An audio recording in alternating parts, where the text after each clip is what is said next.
పరిశుద్ధాత్మ దేవుణ్ణి మనం కోరికలతో మొక్కులతో ఏమండి పదే పదే ప్రార్థించి మనకు కావలసిన వాటి కోసమే వేధించక శోధించక, నీ చిత్తం ఏమిటో అది నా జీవితంలో, నా కుటుంబ జీవితంలో, నా సంఘ జీవితంలో నెరవేర్చు ప్రభువా, నన్ను నీ సాధనంగా మార్చు ప్రభువా అని మీరు అడిగి చూడండి.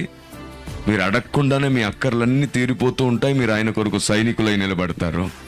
దేవునికి స్తోత్రం.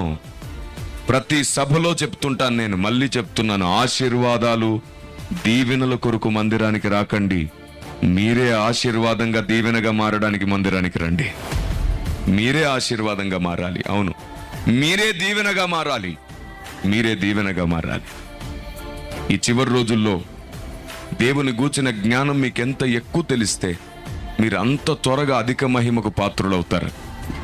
పరలోక రాజ్యంలో మనం ఏదైనా ఉన్నతమైన స్థానాన్ని